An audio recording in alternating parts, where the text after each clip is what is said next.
बिल्कुल आपने सही कहा कि ईवीएम मशीन की शिकायत किसी एक पार्टी की नहीं है, ये सभी पार्टियों की है।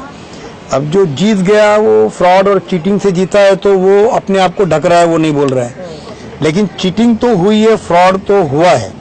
ये बहुत बड़ा स्कैम है, ये बीजेपी का इतना बड़ा स्कैम है कि इससे बड़ा स्कैम भारत में कभी हुआ ही नहीं, क्योंकि सत्ता परिवर्तन का स्कैम है ये। और ये स्कैम को उजागर करने के लिए अभी पूरे महाराष्ट्र में आप देखेंगे, पूना, बाद में पिंपरी चिंचवड, वाशी में, हर जगह में लोग, नासिक में लोग रोड पे उतर रहे हैं। सभी पार्टियां, कोई प्लेटफॉर्म नहीं है, कोई एक पार्टी का झंडा नहीं है, लेकिन सभी पार्टियां एक साथ में उतरकर इसका विरोध कर रही है।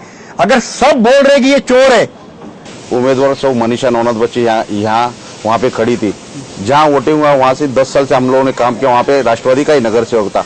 वहाँ से जो माड़ा का जो पट्टा है और जो बिल्डिंग है, वहाँ से हम जो मतदान हुआ वो पूरा जो हम लोगों ने काम किया उससे उस तरीके से हम लोग को हुआ था।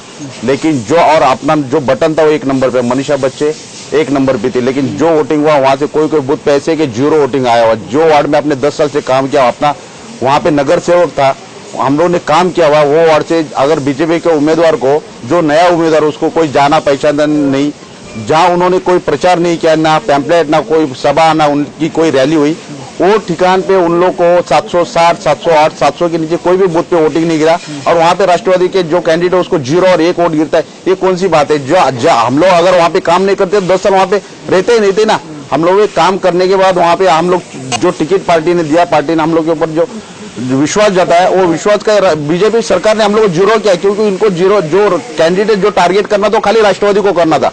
हम लोग को इतना दुख हुआ कि हम लोग के घर मॉर्गेज रख के जो प्रचार किया, लोग कार्यकर्ता लोग कुछ कम पड़ने था। कार्यकर्ता लोग जो हमारे थे, घर के थे, इन्होंने जो हम लोग उनको मालूम है कि हम लोगों ने 10 साल जो काम किया, वो विश्वास पे हम लोग के साथ काम किया। और विश्वासघात जो किया है, ये मशीन है, बीजेपी की मशीन है, ये मशीन गवर्नमेंट की नहीं है। क्या पूरे महाराष्ट्र में हुआ है कि मुझे याद है कि मैं गई थी नासिक में, तो उम्मीदवार ने कहा कि ताई मेरे मतदार तो जाने दो, मेरी बीवी तो मुझे करेगी वोट, मेरा अपना वोट, मेरा और मेरे बीवी का वोट जिस बूथ पे है वहां पे मुझे वोटिंग 0 है। तो हमने जो 2 वोट ऐसे पकड़ के चलो, कोई मेरा फेवर करने वाला नहीं है, कोई मुझे मतदान करने वाला नहीं है, लेकिन मेरे खुद का वोट और मेरे बीवी का वोट भी मुझे वहां पे नहीं मिला। अगर ऐसी बातें आती है सामने तो फिर सोचने जैसी बात है।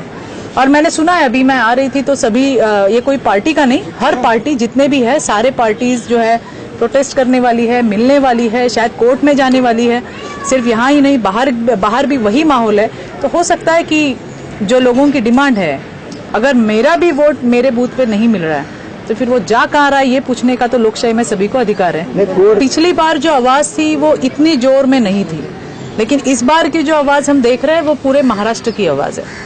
तो हो सकता है कि ऑनरेबल कोर्ट भी इसके ऊपर विचार करे। ये लोगों की मांग है, लोकशाही है जिसमें हर एक अपने अधिकार का पालन करना चाहता है, और वो अच्छी तरीके से, इनके भाषा में पारदर्शक तरीके से। तो इनके तो सिर्फ भाषण में ही पारदर्शिता है, बाकी तो कहीं है नहीं, हम देख ही रहे।